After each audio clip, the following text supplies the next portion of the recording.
Muy buenos días, amados hermanos. Dios les bendiga en esta mañana de día sábado, ya último sábado de este mes de agosto. Amén. Ya estamos a puerta de culminar este nuevo mes, octavo mes del calendario. Dios les bendiga en esta mañana a cada uno de los que están en sintonía. Dios bendiga a nuestro hermano Jorge Candias, también a nuestra hermana Carmen Varas, nuestro hermano Manuel Cárdenas, y también bendiga a mi hija Claudia Pérez, que también está en sintonía en esta mañana. Y así a todos aquellos que están en la sintonía de nuestro programa Conversando las Escrituras por la mañana de este día sábado 26, si no me equivoco, de agosto. Amén. Bien, vamos a continuar con el libro de Segunda de Samuel. Le invito a usted a buscar su Biblia en esta mañana. Dios le bendiga. Amén. Dios le bendiga a José Manuel, que nuestro Señor Jesucristo le use cada día más y lo llene de su Santo Espíritu. Amén. Dios le bendiga, hermano Jorge. Amén. Igualmente, bendiciones para todos mis hermanos en la fe. Escribe nuestra hermana Carmen Varas. Y Carolina Pérez, buenos días, papito, te amo mucho. Amén. Yo también, hija. Amén. Dios le bendiga. Segunda de Samuel, capítulo 12. Vamos a darle lectura en el nombre del Señor Jesús. Lo tiene, ¿verdad? Dice, el Señor envió a Natán a David, y viniendo a él le dijo, habían dos hombres en una ciudad, el uno rico y el otro pobre. El rico tenía numerosas ovejas y vacas, pero el pobre no tenía más que una sola corderita que él había comprado y criado, y que había crecido con él y con sus hijos juntamente, comiendo de su bocado y bebiendo de su vaso y durmiendo en su seno, y la tenía como una hija. Vino uno de camino al hombre rico, y éste no quiso tomar de sus ovejas y de sus vacas para guisar para el caminante, que había venido a él, sino que tomó la oveja de aquel hombre pobre y la preparó para aquel que había venido a él. Entonces se encendió el furor de David en gran manera contra aquel hombre. Dijo a Natán, vive el Señor, que el que tal hizo es digno de muerte, y que debe pagar la cordera con 4 tantos, porque hizo tal cosa, y no tuvo misericordia.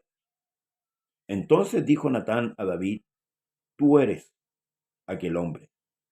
Así ha dicho el Señor, Dios de Israel, yo te ungí por rey sobre Israel, y te libré de la mano de Saúl.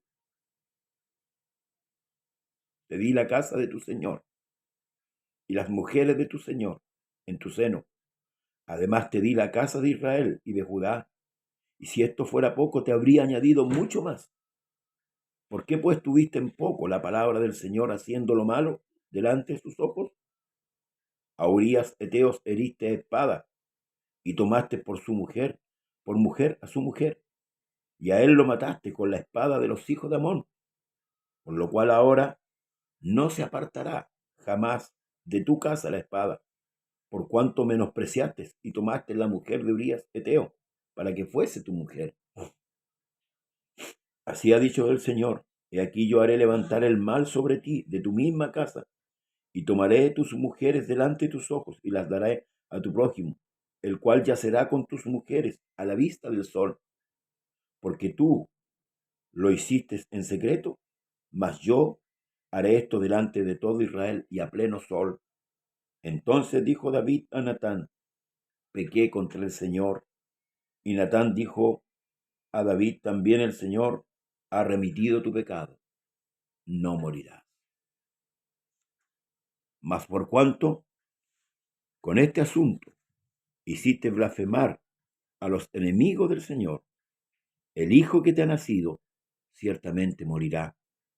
Y Natán se volvió a su casa, y el Señor hirió al niño que la mujer de Urías había dado a David, y enfermó gravemente. Entonces David rogó a Dios por el niño, y ayunó David, y entró, y pasó la noche acostado en tierra. Y se levantaron los ancianos de su casa, y fueron a él para hacerle levantar de la tierra. Mas él no quiso, ni comió con ellos pan. Y al séptimo día murió el niño, y temían los siervos de David hacerle saber que el niño había muerto, diciendo entre sí: cuando el niño aún vivía, le hablábamos y no quería oír nuestra voz. ¿Cuánto más se afligirá si le decimos que el niño ha muerto? Mas David, viendo a sus siervos hablar entre sí, entendió que el niño había muerto. Por lo que dijo David a sus siervos: ¿ha muerto el niño? Y ellos respondieron: ha muerto. Entonces David se levantó de la tierra, y se lavó y se ungió, y cambió sus ropas, y entró en la casa del Señor, y adoró. Después vino a su casa, y pidió, y le pusieron pan y comió. Y le dijeron sus siervos: ¿qué es esto que has hecho? Por el niño, viviendo aún, ayunabas y llorabas, y muerto él te levantas y comiste pan. Y él respondió: viviendo aún el niño, yo ayunaba y lloraba, diciendo: ¿quién sabe si Dios tendrá compasión de mí y vivirá el niño? Mas ahora que ha muerto, ¿para qué he de ayunar? ¿Podré yo hacerle volver? Yo voy a él, mas él no volverá a mí. Y consoló David a Betsabé su mujer, y llegándose a ella durmió con ella. Y ella le dio a luz un hijo, y lo llamó por nombre Salomón, el cual amó el Señor, y envió un mensaje por medio de Natán, profeta. Así llamó su nombre Gedidías, a causa del Señor, esto es, amado del Señor. Estos primeros 25 versículos de este de este capítulo, podemos analizarlo uno a uno. ¿Qué sucede aquí? En el capítulo 11, David toma la mujer de Urías Eteo, estando aún Urías Eteo vivo. Y a este pecado añade David un segundo pecado: querer encubrir su falta. Un tercer pecado: mandar a matar a Urías Eteo a través, ¿cierto?, de la espada de los hijos de Amón. Nosotros conocemos lo que se relata en aquel capítulo. Había enviado una carta a Joab diciéndole que ponga en el fragor de la batalla a Urías Eteo, lo cual era muy peligroso y era prácticamente un suicidio en la guerra, porque de los muros, ¿cierto?, arrojaban piedras y fácilmente podía ser presa y muerte cualquier soldado que se acercaba a los muros. Podemos analizar qué pasaba por la mente de David en ese momento. Dice la escritura que él vio a Betsabé que se bañaba y la mandó a buscar, pese a que se le había dicho que era la mujer de Urías Eteo. En este capítulo, David expresa el comportamiento del hombre humano sin Dios. Perdón. Pese a todo, David persiste en su pecado, creyendo que nadie más se iba a enterar, aparte de Betsabé, aparte de los criados y aparte de Joab, con el cual prácticamente había hecho como un pacto para darle muerte a este hombre llamado Urías Eteo, que era uno de los fieles de David. Eso refleja lo que hay en la mente del hombre sin Dios. Expresa claramente, porque muchas veces las personas deducen que son buenas, que tienen buenos comportamientos, pero usted lo ve en David, un comportamiento homicida. ¿Para qué?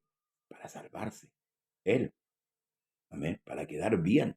Él no le importó la vida de Urías Eteo. Urías Eteo era un hombre de guerra que fue muy fiel a él, pero a pesar de todo, determinó acabar con su vida. Por amor a Israel y por amor al propio David, Dios decide confrontar el pecado de David. Y este profeta le da la historia de estos dos hombres. Uno en una condición de opulencia. Tenía mucho dinero, tenía mucha riqueza, tenía mucho cordero, tenía de todo. Y el otro en la otra de necesidad. Tenía una sola cordera. La amamantó, la crió, dormía con ella. Pero hay un detalle, dice, vino un caminante al hombre rico. Y él no quiso asar su cordera. El deseo carnal que tuvo David era ese caminante. Él podría haberla saciado ese deseo carnal con alguna de sus concubinas, aún con su propia esposa. Pero no, se fue a lo prohibido. Y esto David, perdón, el apóstol Pablo lo expresa ahí en el libro Romano, y algunos no interpretan bien este asunto, que la ley provoca el pecado. ¿Por qué? Por nuestra condición pecaminosa. Por eso que Jesús le dice a Nicodemo que nosotros necesitamos nacer de nuevo, de agua y de espíritu, porque a nuestra condición pecaminosa la ley nos provoca. Por eso que Pablo dice, lo que yo quiero hacer, eso no hago. Miserable de mí, ¿quién me apartará de este cuerpo de muerte? Esto refleja lo que sucedió en el huerto del Edén, la magnitud que tiene el pecado y cómo absorbe al ser humano, cómo absorbe la mente y el corazón del hombre. Por eso que muchas veces analizamos espiritualmente esto y lo vemos muy espiritual, pero también tenemos que analizar en profundidad, humanamente, en profundidad este tema, para poder también combatir y aferrarnos del Espíritu, por supuesto. Por eso la necesidad del Espíritu Santo en nosotros. Entonces David no escatimó en ese momento, estaba como ciego. Si usted lee el relato del capítulo 11, se va a dar cuenta. Él estaba como ciego. Él sació su deseo y en este deseo esta mujer quedó encinta y era imposible que fuera del marido, porque el marido ya está quizás cuánto tiempo más en la guerra. Al final se iba a dar cuenta. Entonces, ¿qué es lo que hace David? Lo manda a buscar para que duerma con su mujer. Y en esto va a cubrir el pecado. Pero el mismo David escribe en uno de los salmos después de haber pecado. Y dice, el que encubre su falta no prosperará. Pero el que la confiesa y se aparta, alcanzará misericordia. Y por eso que aquí Uría de Teo le dice, Dios ha remitido tu pecado, no morirás. Porque ¿cuál fue la sentencia de David? Ese hombre debe morir y pagar 4 veces o 4 tantos lo que él hizo. Ahora, la sentencia de Dios fue la siguiente. La espada nunca se debió apartar de la casa de David. Y el niño que había nacido, producto del pecado, iba a morir. ¿Se cumplió la sentencia? Sí, lo vamos a ver a través del estudio del libro hacia adelante. Cómo la casa de David fue trastornada, fue movida. Vamos a ver muchas cosas que van a pasar en la propia familia. Y eso es lo que la sentencia que Dios le dio. Ahora, ¿lo perdonó el Señor? Sí, lo perdonó. Dios perdonó a David. Tu pecado, dice, Jehová ha remitido tu pecado. ¿Mm? ¿Qué es lo que es remitir el pecado? Cuando el Señor le dice a los discípulos que ellos tenían la facultad de remitir los pecados. Cuando Dios perdona. Por ejemplo, cuando usted se bautizó, el ministro remitió los pecados hacia arriba y Dios los remitió, los perdonó. ¿Mm? Esa es la facultad que tienen los ministros, ¿cierto? En ese aspecto. No de ellos, sino de Dios. Entonces, David no murió, pero sí el muchacho.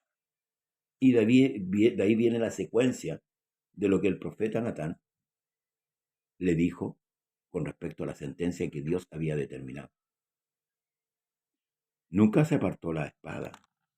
Ahora vamos a ver en los capítulos siguientes, a lo largo de los días, y si usted lo quiere seguir leyendo, hágalo, cómo David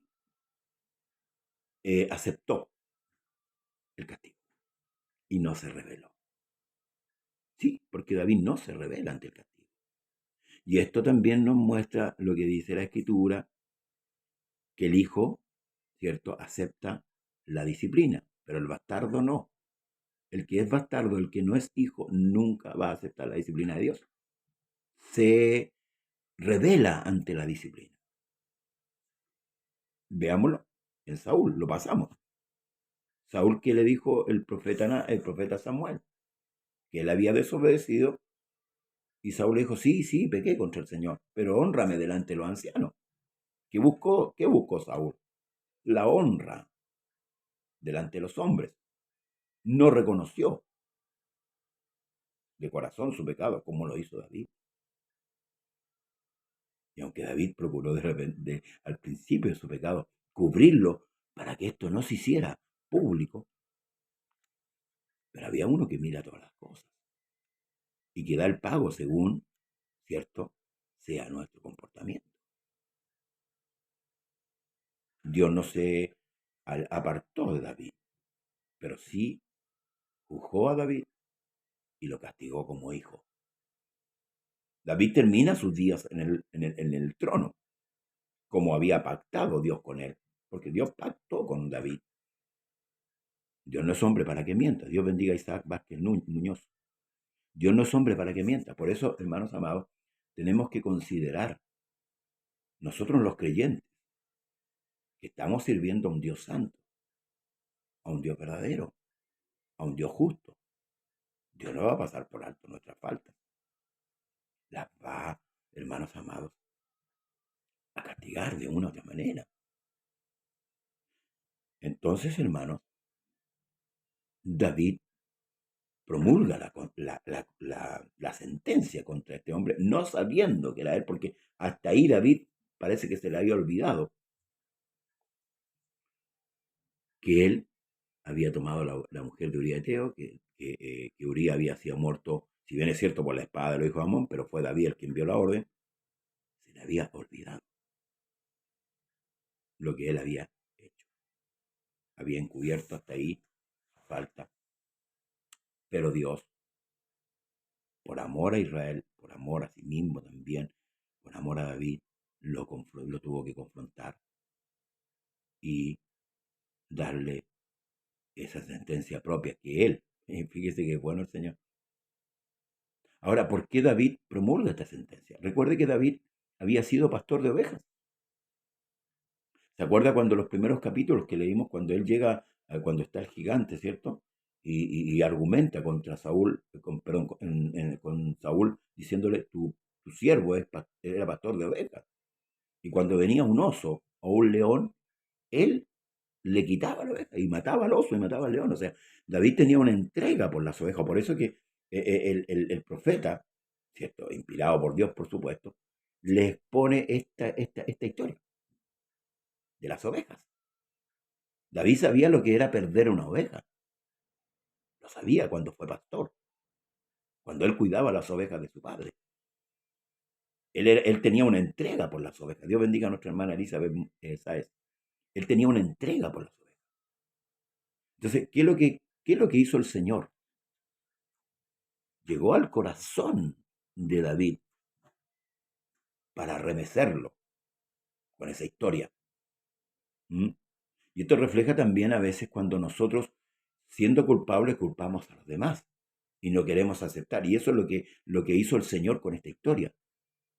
Remover la conciencia de David para despertar en el pecado que él había entrado, que era muy grave. ¿Por qué? Porque estaba arrastrando su vida, la de su familia, la de su pueblo, al que él gobernaba. Hoy día a los gobernantes les da lo mismo, porque no temen a Dios. A muchos gobernantes en esta tierra les da exactamente lo mismo. y practican el pecado y firman leyes, les da lo mismo.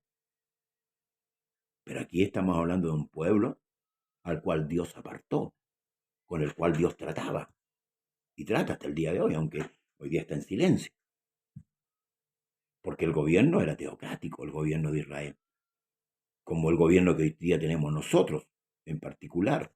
Nosotros tenemos un gobierno teocrático porque el que nos gobierna a nosotros es Dios. Entonces también debemos tener pleno cuidado con esto, cómo nos conducimos, cómo nos movemos. La sentencia se hizo latente.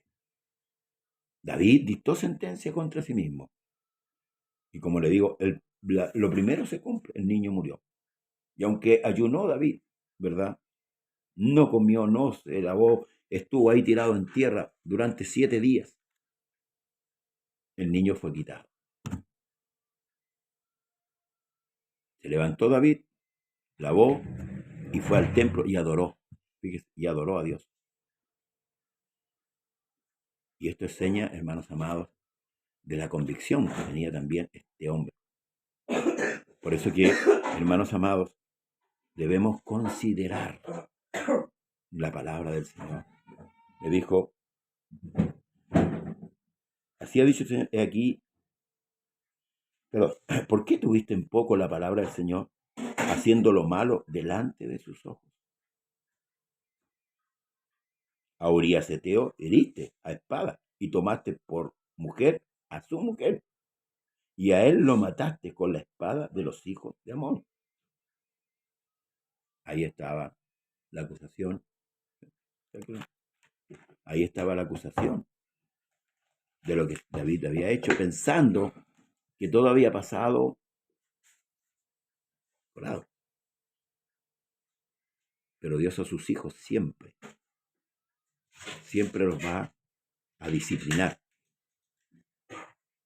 Y si que tiene que llegar a castigarlos, los va a castigar. Pero ojo, el castigo de Dios no es para muerte. David no murió. El castigo de Dios es correctivo. Dios corrige. Y esto es lo que muchos hoy día quieren evitar. ¿Sabe por qué? Porque el ser humano evita el dolor. Quiere evitar el sufrimiento. Y a veces el dolor, hermano, nos ayuda a endechar nuestro camino, a endechar nuestra vida. Murió el muchacho. David se levantó, lavó su rostro, entró a la casa de Dios, adoró a Dios y siguió adelante. Y dijo, más ahora que ha muerto, ¿para qué de ayunar? ¿Podré hacerle yo volver? Yo voy a él, mas él no volverá a mí. Y consoló David a Betsabé por la pérdida de su hijo, por supuesto. Quizás esta mujer no entendía, no lo sé, yo creo que sí. Durmió con ella y nuevamente Betsabé, pero ahora ya no había falta porque ya Betsabé era viuda. Y tuvo a su hijo Salomón, que es amado de Dios, o Gedías, que es amado de Dios. Luego hay un relato, hasta el verso 31, que lo vamos a concluir de este capítulo. Joab peleaba contra Raba de los hijos de Amón, tomó la ciudad real, entonces envió Joab mensajeros a David, diciendo, yo he puesto sitio a Raba y he tomado la ciudad de las aguas. Reúne pues ahora al pueblo que queda y acampa contra la ciudad y tómala, no sea que tome yo la ciudad y sea llamada de mi nombre. Y juntando David a todo el pueblo, fue contra Raba y combatió contra ella y la tomó. Y quitó la corona de la cabeza de su rey, la cual pesaba 1 talento de oro, y tenía piedras preciosas. Y fue puesto sobre la cabeza de David y sacó muy grande botín de la ciudad. Sacó además a la gente que estaba en ella y lo puso a trabajar con sierras, con trillos de hierro y hachas de hierro, y además los hizo trabajar en los hornos de ladrillo. Lo mismo hizo a todas las ciudades de los hijos de Amón, y volvió David con todo el pueblo a Jerusalén. Una victoria más dada por Dios. Pero esto no quita lo otro. Esto no quita lo otro. Y en esto, hermano, conocemos un poquito más el carácter de nuestro Dios. Sí, ciertamente cada vez que pequemos vamos a ser corregidos. Pero lo importante de esto es que aprendamos bien la lección y que Dios no se aparte de nuestras vidas. Aquí Dios le dio la victoria a David. Y no es que Dios esté, hermanos, amparando el pecado, porque Dios es santo. Pero recordemos que Dios es justo. David promulgó su sentencia y esa misma sentencia Dios se la dio hasta los últimos días de su vida. ¿Se rebeló contra Dios? No. Aceptó el castigo y siguió sirviendo a Dios. Hay muchos que pecan y se vuelven al mundo. No esperan la corrección del Señor. Amén. Recuerde que estamos en un camino de perfección. Todavía, hermanos, no llegamos a ese camino, a la perfección. Juan dice, ahora somos hijos de Dios. Cuando Él venga, seremos tal como Él es, porque le veremos. No pierda la fe, no pierda la confianza, como dice el apóstol, que tiene grande galardón. Si ha fallado, arrepiéntase, confesándole a Dios su falta, y vuelva. Amén. Vuelva. No se quede ahí en el mundo. Si en la venida de Dios usted está ahí, Dios no lo puede llevar. Si usted está perseverando en su pecado, Dios no le puede llevar. El que confiesa su falta, se vuelve, ese es el que alcanza misericordia. Por eso nadie puede juzgar a nadie. Nadie. Solamente Dios. De Dios es el juicio. De Dios es la justicia y la verdad. Si usted se ha extraviado de este camino, quiero decirle que mientras hay vida, hay esperanza. El apóstol Pablo dice, si alguno cayere, vosotros que sois espiritual, restaurarle con espíritu de mansedumbre. Y a veces nos ponemos como jueces de nuestros propios hermanos. Pero Dios no nos llamó a ser jueces. Dios nos llamó a ser restauradores. Y Pablo dice, considerándote a ti mismo. Porque mañana podemos ser nosotros los que caigamos. Amén. Debemos considerar. Es importante ver el relato en profundidad. Dios bendiga a nuestro hermano Marcelo Ibarra. Dios le bendiga. De lo que le sucedió a David y cómo, a través de la historia, Dios igualmente le salvó. Amén. Así que no pierda su esperanza. Si ha caído, levántese, levántese, levántese. Amén. No se quede ahí. No diga, no, yo no sirvo para esto, no. No. Lo hizo Dios con David. Lo hizo con usted en las aguas. Porque la gracia tiene una diferencia en la misericordia. Y un día vamos a hablar de estas dos cosas. Son diferentes. La gracia, hermanos amados, de Dios ha sido derramada en favor de la vida del hombre. El problema es que el hombre no entiende que Dios quiere salvarle.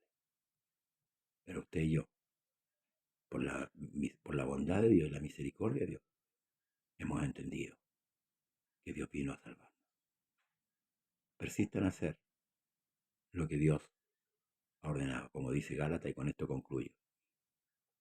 No nos cansemos, pues, de hacer bien, que a su tiempo segaremos, si no hubiéremos desmayado. Que el Señor de paz le bendiga en esta mañana y le guarde.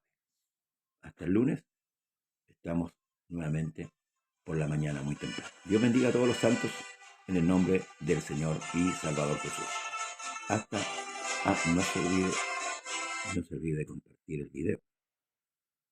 Y en YouTube, suscríbase para que sigamos adelante predicando el Evangelio de salvación de nuestro Dios. Dios bendiga a todos los ministros de Dios, bendiga las congregaciones que hoy día se reúnen. Dios bendiga a todo su pueblo. Grande, grande. Bendiciones. Hasta el lunes. Dios quiere. Tus pies la senda han extraviado, de Dios muy lejos tu alma está. Sus dones tú has disipado.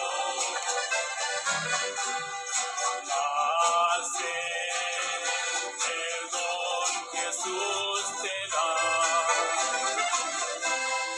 Tu Dios te llama a su lado. Él quiere oír tu triste historia.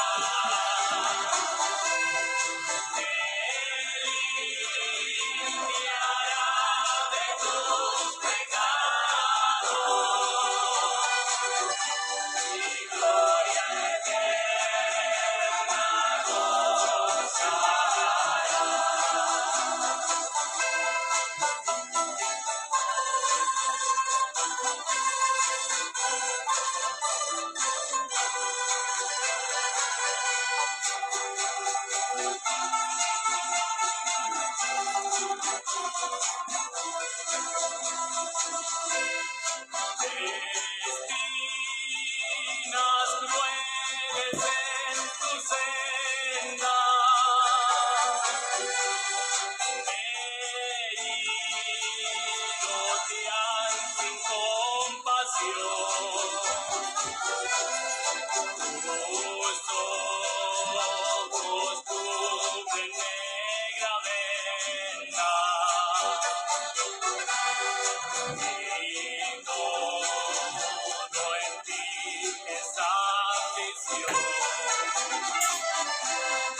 Tu Dios